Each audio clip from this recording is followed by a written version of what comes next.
ఇండియాలోనే #1 varicose veins hospital Avis vascular centre. నమస్కారం, మీరు చూస్తున్న సుమన్ టీవీ. నేను మీ కీర్తి. నాతో పాటు ప్రముఖ ఆస్ట్రాలజర్ బ్రహ్మశ్రీ నందిబట్ల శ్రీహరి శర్మ గురుగారు ఉన్నారు. నమస్తే గురుగారు. వాగర్థావివ సంపృక్తౌ వాగర్థ ప్రతిపత్తయే జగతః పితరౌ వందే పార్వతీ పరమేశ్వరౌ.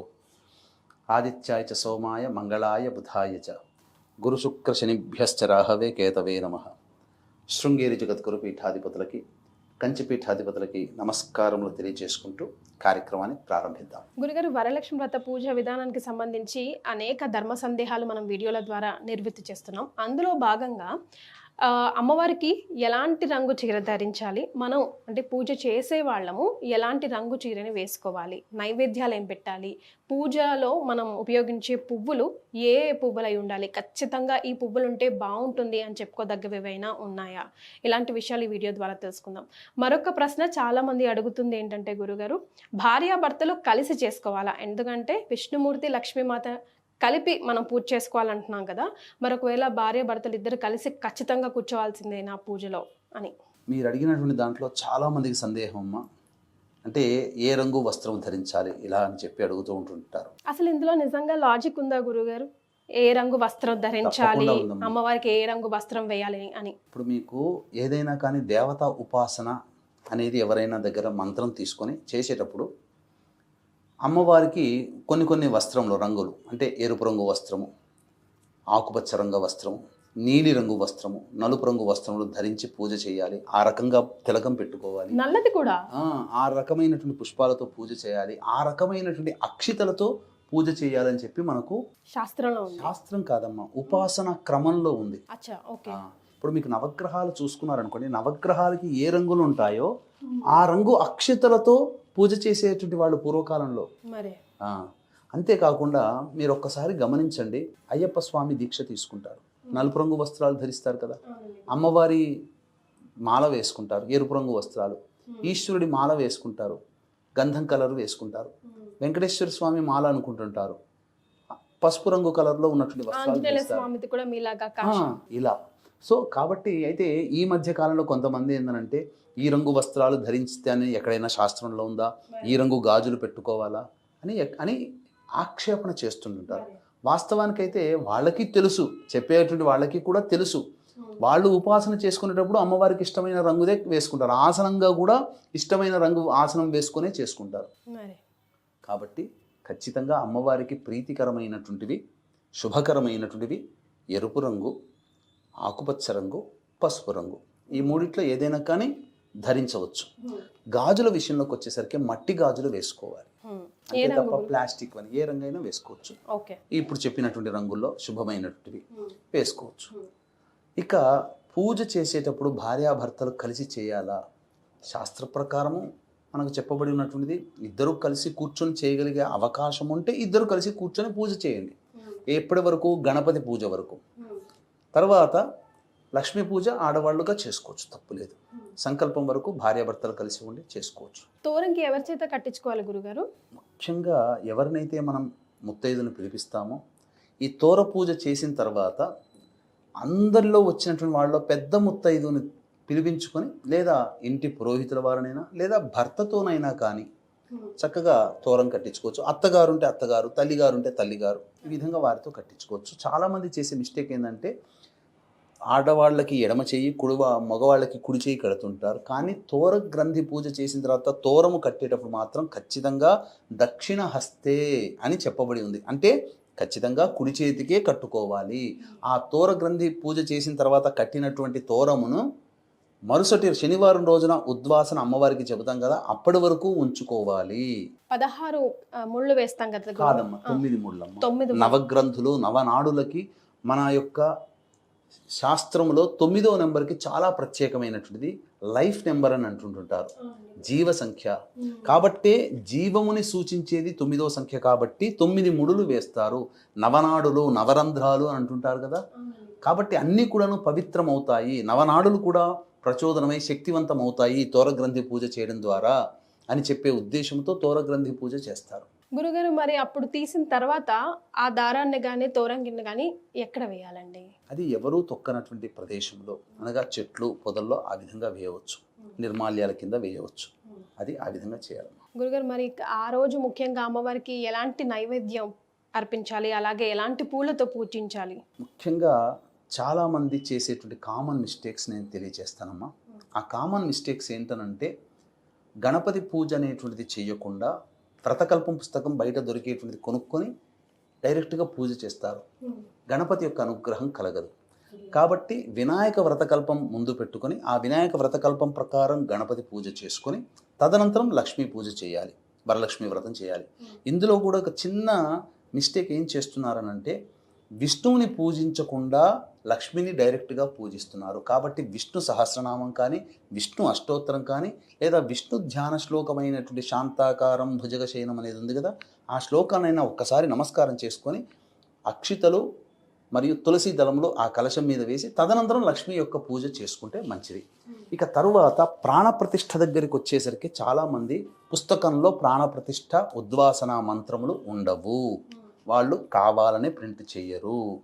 కాబట్టి చక్కగా కలశంలో అమ్మవారిని ఆవాహన చేసిన తర్వాత మనం ఒక వీడియో చేసాం జయగారి ఇంట్లో, చక్కగా ఆ వీడియో, ఆ షోడశ లక్ష్మి యొక్క దేవత ఆవాహనకు సంబంధించినటువంటి వీడియో ఉంది. ఆ వీడియోని చక్కగా చూసుకుంటూ కేవలం మీకు వ్రతకల్పం పుస్తకాల్లో లక్ష్మీ ఆవాహన ఒక్క అమ్మవారి శ్లోకమే, కానీ మనం ప్రత్యేకంగా చేసిన వీడియోలో 16 లక్ష్మీ దేవతల యొక్క ఆవాహన ఉంది. ఆ వీడియోని పెట్టుకొని అమ్మవారిని కలశంలో ఆవాహన చేసిన తర్వాత ప్రాణప్రతిష్ఠ చేయాలి. 2 తమలపాకులు పట్టుకొని ఆ విధంగా కలశం మీద ఆనిచ్చి, ఓం అసునీతే పునరస్మా సుచక్షః పునః ప్రాణమిహనో దేహి భోగం జోక్పశ్యేమ సూర్యముచ్చరన్ తమనమతే మృణయా ఆనః స్వస్తి అమృతం వైహి ప్రాణ అమృతమాపహ ప్రాణ నేవయధాస్థానముపహ్వయతే అని చెప్పి, లక్ష్మీదేవతాయ నమః స్థిరోభవ వరదోభవ అని చెప్పి 4 అక్షితలు ఆ కలశం మీద వేస్తే అమ్మవారు స్థిరంగా ఉంటుంది. తర్వాత పూజంతా అయిన తర్వాత శనివారం నాడు కాలకృత్యాదులన్నీ తీర్చుకొని ఉదయం 8 గంటల తర్వాత అప్పుడు అమ్మవారిని ఉద్వాసన చెప్పేటప్పుడు పంచోపచార విధానంగా మళ్ళీ ఆవాహన చేయడం, అభిషేకం చేయడం, తర్వాత అర్చన చేయడం, నైవేద్యం పెట్టడం, హారతి ఇవ్వడం చేసి పంచోపచార విధానంగా చేసి అప్పుడు అమ్మవారిని ఉద్వాసన చెబుతూ ఉద్వాసన మంత్రం కూడా ఉంటుంది. ఓం 4 అక్షితలు చేతిలో తీసుకొని, యజ్ఞేన యజ్ఞమయజంత దేవాః తాని ధర్మాణి ప్రథమాన్యాసన్ తే హనాకం మహిమానః సచంతే యత్ర పూర్వే సాధ్యాః సంతి దేవాః శ్రీ వరలక్ష్మీ దేవతాయై నమః యథాస్థానం ప్రవేశయామి శోభనార్థే క్షేమాయ పునరా ఆగమనాయ చ అని ఒక అక్షితలు వేసి అమ్మవారి నమస్కారం చేసుకుంటే అమ్మవారు ఎంత సంతోషంగా మన ఇంటికి వచ్చిందో, మన ఇంట్లో సిరులు స్థిరంగా ఉండాలని ఆశీర్వదించి సుఖభోగాలు అనుగ్రహించి అంతే సంతోషంతో మన ఇంట్లోంచి వెళ్ళిపోతుంది. మరి ఎలాంటి పూలని మనం ఉపయోగించాలి గురుగారు? తప్పకుండానమ్మా, ఈ యొక్క అమ్మవారికి సంబంధించినటువంటి పూజ చేసేటువంటి విధానాలలో మనము కొన్ని నియమాలు తెలుసుకుందాం. అలాగే నైవేద్యాలు కూడా మీరు అడిగారు, చెప్పలేదు కాబట్టి నైవేద్యాల గురించి కూడా తెలుసుకుందాం. వీక్షించేటువంటి ప్రేక్షకులకి గమనిక, ఈ యొక్క 8వ తారీఖు రోజున వరలక్ష్మి వ్రతం ప్రతి మహిళ తప్పకుండా ఆచరిస్తుంది, ప్రతి యువతి ఆచరిస్తుంది.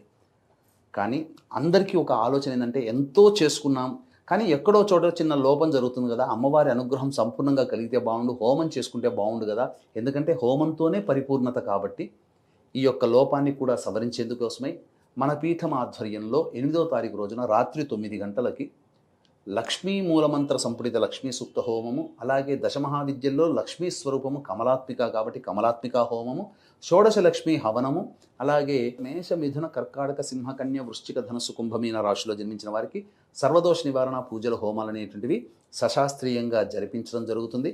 ఈ కార్యక్రమంలో పాల్గొనడం అనగా గోత్రనామాదులు నమోదు చేసుకోవడం ద్వారా పిల్లలకి విద్య, వివాహ సమస్యలు, దాంపత్య సమస్యలు, అలాగే సంతాన సమస్యలు, అనారోగ్య సమస్యలు, ముఖ్యంగా రుణ బాధలు, ఆర్థిక బాధలు తొలగి సుఖశాంతులతో ఉంటారు. ఈ అమ్మవారికి ఇష్టమైనటువంటి తామర పూసమాల మీకు పూజ చేసి ఇవ్వడం జరుగుతుంది. కేవలం 41 మందికి మాత్రమే అవకాశం అండి. ఆ 8వ తారీఖు ఈ వీడియో చూసిన తర్వాత 8వ తారీఖు సాయంత్రం 6 గంటల లోపల మీరు గోత్రనామాలు నమోదు చేసుకోవచ్చు. అవకాశం ఉన్న వాళ్ళు కార్యక్రమ తదనంతరం కాంటాక్ట్ చేసి పూర్తి వివరాలు తెలుసుకోవచ్చు. ఇక ముఖ్యంగా అమ్మవారికి పూజ చేయదలిచినటువంటి విధానాలలో గనక చూసుకున్నట్లయితేనమ్మా, అమ్మవారికి చక్కగా మందార పుష్పములు అంటే మహాప్రీతి. గురుగారు ఏ రంగుమైనా ఏ రంగువైనా. ఎరుపు మందారం అయితే ఇంకా విశేషం. తర్వాత తామర పుష్పములు మహాప్రీతి, కలవ పుష్పములు కలవ పూలు అవి కూడా ప్రీతి. తరువాత కరవీర పుష్పములు అంటే గన్నేరు పూలు, ఇవి చాలా విశేషం. తరువాత మల్లెపూలు, ఈ అమ్మవారికి ఈ 5 రకాల పుష్పాలతో, చామంతి పూలు, ఈ రకాలైనటువంటి పుష్పాలతో గనక అమ్మవారికి పూజ చేసినా, అర్చన చేసినా, దండ వేసినా చాలా విశేషం. కాబట్టి చాలామంది తెలిసి తెలియక పూలల్లో విధంగా నీలిరంగు పుష్పాలు, బ్లూ కలర్ పుష్పాలు వాడతారు. అస్సలు వాడకూడదమ్మా. లక్ష్మీ కోసం చేస్తున్నప్పుడు శనిగ్రహాన్ని సూచించే నీలిరంగు పుష్పాలతో చెనక చేస్తే లక్ష్మీ అనుగ్రహం కలగదు. అది జ్యేష్ఠాదేవికి సంకేతం నీలిరంగు. లక్ష్మిని పూజిస్తూ జ్యేష్ఠాదేవితో అర్చన చేస్తే ఎలా లాభం? అది ఆ భావన. తర్వాత అమ్మవారికి పెట్టదలిచినటువంటి నైవేద్యాల్లో అమ్మవారికి పెట్టే నైవేద్యాలు 5 రకాలు. ఆవు పాలతో చేసినటువంటి పాయసం, అనగా బియ్యము, ఆవు పాలు, చక్కెర కలిపినటువంటిది. రెండవది పులిహోర, చిత్రాన్నం. మూడవది దధ్యోజనం, పెరుగన్నం కాకుండా పెరుగన్నంలో కాస్త వేయింపు వేసి వేయాలి, పోపు వేసి వేయాలి. తర్వాత బెల్లం పాయసం, తర్వాత నువ్వుల పిండితో చేసిన పులగం. ఈ 5 రకాలైనటువంటి పదార్థాలు అమ్మవారికి చాలా ప్రీతికరం. వాయనం ఇచ్చేటప్పుడు మాత్రం చక్కగా పూర్ణం, బూరెలు, భక్ష్యములు ఇవన్నీ ఇవ్వవచ్చు, తప్పులేదు. గురుగారు, ఇప్పుడు నుంచి ఓ 2 నిమిషాల పాటు నేను అడగబోయే ప్రశ్నలు చాలా మందికి ధర్మ సందేహమే, కానీ కొంతమందిని నేను మనసు నొప్పించిన దాన్ని కూడా అవుతానేమో, కానీ మీ సమాధానం చాలా మందికి అవగాహన కల్పిస్తుంది గురుగారు. అంటే వితంతువులు వరలక్ష్మి వ్రతం చేసుకోవచ్చా, చేసుకోకూడదా? ఎవరైనా చేస్తే వాయనం తీసుకోవడానికి వెళ్ళొచ్చా, వెళ్ళకూడదా? ఒకవేళ వెళ్ళాలి అనుకుంటే, ఒకవేళ ఆ ఇంట్లో వాళ్ళే, ఆ ఇంటి ఆడపడుచు, అత్తగారు, అమ్మగారు అయితే కనుక మనం ఖచ్చితంగా నలుగురితో పాటు కూర్చున్నప్పుడు ఇస్తాం కదా గురుగారు. సో అలా ఇచ్చేటప్పుడు వాళ్ళకి వాయనంలో ఏమేమి ద్రవ్యాలు కానీ వస్తువులు కానీ ఇవ్వచ్చు, ఇవ్వకూడదు, ఇలాంటి సందేహాలు ప్రధానంగా మనం గమనించుకుంటే, ఈ యొక్క వరలక్ష్మి వ్రత పూజ అనేటువంటిది చారుమతి చేసుకుంది సుమంగళిగా, కుటుంబము సౌఖ్యంగా ఉండాలనే ఉద్దేశంతో. అయితే పూర్వ సువాసినిలు అనేటువంటిది ఇప్పుడు మనం చాలామంది ఎదుర్కొనేటువంటి సందేహం, సమస్య కూడా. అయితే ఈ ఆచారం అనేటువంటిది ఈ మధ్య కాలంలో, అంటే ఒక 100 సంవత్సరాల నుంచి ఎక్కువగా సమాజంలో లోపభూయిష్టంగా చెబుతూ వాళ్ళని పక్కకు పెట్టి వాళ్ళని బాధకి గురి చేస్తూ వాళ్ళ కంటి ముందరనే ఆనందంగా చేసుకునే విధానంగా అట్లాంటి శాడిజంతో తయారైపోతున్నది సమాజం. అంటే ఎవరి కర్మకి ఎవరు బాధ్యులం కదా. ప్రతి మహిళ అమ్మవారి స్వరూపమేనమ్మా. అది తెలియచేయడం కోసమే, ఒరే పిచ్చి వాళ్ళారా, ప్రతి మహిళ నా స్వరూపమే, ఆమెకి కలిగే పుట్టిన దారభ్యత శిశువుగా ఉన్నప్పటి నుంచి మరణించేంత వరకు కూడా ఆమె ఏ స్థితి పొందుతుందో ఆ స్థితులన్నీ నావేరా అని చెప్పి దశమహావిద్యల్లో చూపించిందే. దశమహావిద్యల్లో వితంతు రూపంగా కొలిచేటువంటి దేవత ధూమవతి. మరి ధూమవతి స్వరూపాన్ని కూడా అమ్మవారు వ్యక్తపరిచింది కదా. అంటే వితంతు స్వరూపం కూడా నేనే అని చెప్పింది కదా. మరి అటువంటి వితంతుని పూజకి పనికి రాకుండా ఏదో గడ్డి పరకలాగా పక్కకు పెడితే ఎలా? కాబట్టి ఇక్కడ ప్రధానంగా వితంతువులు కూడా చేసుకోవచ్చు, వ్రతం చేసుకోవచ్చు. కాకపోతే కలశయుక్తంగా కాకుండా చిత్రపటాన్ని పెట్టుకొని అష్టోత్తర పూజ, నైవేద్యము ఇలా చేసుకోవచ్చమ్మా, తప్పు లేదు. వాళ్ళు వాయనం ఇవ్వాలి, వితంతులు చేసుకున్న వాయనం ఇవ్వాలి సుమంగిళ్ళకి, ఎందుకంటే నాకు ఎట్లాగో ఆ యోగం లేదు, వాళ్ళకన్నా నేను ఇవ్వాలి అనే ఆలోచన ఉంటుంది కదా. అటువంటప్పుడు ఆ వాయనంకి ఇచ్చేటువంటి పదార్థాలు ఏవైతే మనం చెప్పుకున్నామో ఆ వాయన పదార్థాలన్నీ కూడా అమ్మవారి ముందు పెట్టి తీసుకోండమ్మా అని చెప్తే చాలు. వాళ్ళు సాక్షాత్తు లక్ష్మీదేవియే ఇస్తున్నట్టుగా. ఇక్కడ ఒక స్త్రీ ఇంకొక స్త్రీమూర్తికి ఇస్తుంది, సుమంగళి ఇంకొక సుమంగళికి ఇస్తుంది. కానీ వితంతులకి కలిగినటువంటి అదృష్టం ఏంటంటే, లక్ష్మి ఏ మంటపం దగ్గర అయితే పూజ చేసుకుంటుందో వితంతువు, ఆ అమ్మవారి దగ్గర పెట్టిన తర్వాత అమ్మవారి దగ్గర నుంచే తీసుకోండమ్మా అని చెప్తుంది. అమ్మవారి దగ్గర నుంచే తీసుకుంటున్నారు. ఎంత సౌభాగ్యం అది. తన నిండు పూజ చేసుకొని తర్వాత వితంతువుకి ఇవ్వవచ్చునా అని కూడా మీరు అడిగారు. ఆ సుమంగళిలో ఇప్పుడు ఇంట్లో తల్లిగారు ఉంటారమ్మా, కనిపించినటువంటి తల్లి, ఆమె కూడా స్వరూపమే కదా, ఒకప్పుడు చేసుకుంది కదా. ఒక్క కారణం చేత అమ్మని దూరం పెట్టుకుంటామా, అత్తని దూరం పెట్టుకుంటామా? కాబట్టి దేవుడి కలశం ముందరో, చిత్రపటం ముందరో, దేవుని మంటపం ముందరనో ఆమెకు పెట్టి అమ్మకి ఇస్తున్నట్టుగా భావనతో, అమ్మ తీసుకోమ్మా, నువ్వే లక్ష్మీదేవి ఇస్తుందమ్మా, నేను ఎక్కడమ్మా అని చెప్పిస్తే వితంతు చక్కగా చేసుకుంటుంది కదా. సత్యనారాయణ స్వామి వ్రతం ఏదైతే ఉందో వితంతువులు కూడా చేసుకున్న సందర్భాలు ఉన్నాయి. ముఖ్యంగా ఈశ్వరాభిషేకము అనేటువంటిది ఆడవాళ్ళు చేయకూడదు అని అంటారు. మరి రావణాసుడి తల్లి కైకసి చేసుకుంది కదా. అక్కమాంబ గుహలు శ్రీశైలం వెళ్ళినప్పుడు చక్కగా చేసుకుంటారు కదా. ఆమె ఏం వివాహం చేసుకోలేదే. కాబట్టి తప్పకుండా అంటే ఇక్కడ వివాహం చేసుకొని వితంతువుగా మారితే అది దోషము, వివాహం చేసుకోకుండా బ్రహ్మచారిణిగా ఉన్నా కూడా దోషమే కదా ఒక రకంగా ఆలోచిస్తే. మరి ఇవన్నీ కాదు కదా. కాబట్టి ఖచ్చితంగా చేసుకోవడం తప్పలేదు, వాళ్ళని బాధ పెట్టకూడదు. ప్రేమ ఆప్యాయతతో ఉండండి. ఇప్పుడు చాలామంది వితంతువులు అనేటువంటి విషయంలోకి వచ్చేసరికి భర్త ద్వారా ఆ వివాహం చేసుకున్న సందర్భంలో మెట్టెలు పుస్తెలు మాత్రమే వస్తాయి. చిన్నప్పటి నుంచి బొట్టు పెట్టుకుందిగా, చిన్నప్పటి నుంచి చక్కగా అలంకరించుకుంది కదా, మంచి మంచి డ్రెస్సులు వేసుకుంది కదా. పట్టు పరికిణలు పూర్వకాలంలో ఇప్పుడు మంచిగా డ్రెస్సులు వేసుకుంటున్నారు, మంచిగా పూలు పెట్టుకున్నారు కదా. మరి ఇవన్నీ భర్త పోయిన తర్వాత ఎందుకు అని అంటే ఒకటే ఒక కారణం అమ్మ, వితంతువు మీద మళ్ళీ మిగతా వాళ్ళకి కొన్ని ప్రకోపాలు పెరుగుతాయనే ఉద్దేశంతో ఆ వితంతువు భర్తహీనంగా ఉంటారు. కాబట్టి ఎదుటి వాళ్ళు ఎవరైనా ప్రలోభ పెడతారేమో, తాను ప్రలోభపడుతుందనే ఉద్దేశంతో స్త్రీకి అందంగా కనిపించేటువంటి అన్ని రకాల అలంకరణలన్నీ కూడా స్త్రీకి దూరం చేయడం జరిగింది. అంతే తప్ప తన స్వయ నిర్ణయం అది. అంతే తప్ప ఎక్కడా కూడా చెప్పబడలేదమ్మా. అంతేగాని పూలు గాజులు భర్త కంటే ముందు వచ్చే సుమంగళిగా ఉండకూడదని అంతవరకే తప్ప బొట్టు పెట్టుకోవచ్చు, తప్పేమీ లేదు. అవకాశం ఉంటే పూలు ధరించకూడదు అన్నప్పుడు పూలు ధరించకుండా ఉంటే సరిపోయాయి. ఎందుకంటే గత స్మృతులు వచ్చి బాధకు గురవుతారేమో అనే ఉద్దేశం కూడా కాబోలు. అలంకరించుకునే నా భర్త ఉంటే ఇవన్నీ పెట్టుకున్నాను, ఇప్పుడు ఎవరి కోసం అంటే పూర్వకాలంలో భర్త ఉన్నంత వరకే పాతివ్రత్యం అనేది చాలా గొప్పగా పాటించేవాళ్ళు. భర్త తదనంతరం కూడా పాతివ్రత్యాన్ని పాటించారు. నా భర్తే లేనప్పుడు ఇవన్నీ ఎందుకు నాకు, ఎవరి కోసం ఇదంతా అని చెప్పే కదా ఆ కాలం అని ఆలోచించేది. ఇప్పుడంతా కూడా సమాజం మారిపోయింది. ఎవరికి వాళ్ళు అప్పట్లో ఆధారపడి జీవించేటువంటి వాళ్ళు కాబట్టి పెద్దవాళ్ళు పెట్టినటువంటి నిర్ణయాల్ని తూచా తప్పకుండా పాటించారు. ఇప్పుడు ఎవరి మీద ఆధారపడాల్సినటువంటి అవసరం లేదు జీవితాల్లో. కాబట్టి ఎవరి ఇష్టానుసారం ప్రవర్తిస్తున్నారు. కాకపోతే ఈ వితంతులకు సంబంధించినటువంటి అష్టోత్తర విధానంగా పూజ చేసుకోవచ్చు. వాయనం ఇవ్వదలిచిన, వాయనం తీసుకోదలిచిన అమ్మవారి దగ్గర పెట్టింది వితంతువులు తీసుకోవచ్చు, అమ్మవారి దగ్గర పెట్టిన వితంతువు పెట్టింది సుమంగళులు తీసుకోవచ్చు. అమ్మవారి కంటే పెద్ద మిత్రులు ఇంకెవరు ఉంటారమ్మా? ఆమె ఇస్తున్నట్టుగా భావన చేసి తీసుకోవచ్చు, ఆమె ఇస్తున్నటువంటి భావన చేసినట్టుగా ఇవ్వవచ్చు. గురుగారు, అందరికీ కూడా ఆ రోజు పురోహితుల వారు అవైలబుల్లో ఉండకపోవచ్చు కదా. సో ఎవరికి వారే ఇంట్లో చేసుకుంటాం, ఎంత తోచితే అంత, ఆచారం ప్రకారం పద్ధతుల ప్రకారం ఎలా వస్తే అలాగా, అంతే పుణ్య ఫలితం వస్తుందా అన్నది ఒక ప్రశ్న. అందుకనేనమ్మా ఇక్కడ విధి విధానంగా పుస్తకాన్ని పట్టుకొని కనుక వెళ్ళగలిగితే 2 తప్పులు ఉంటాయని చెప్పాను.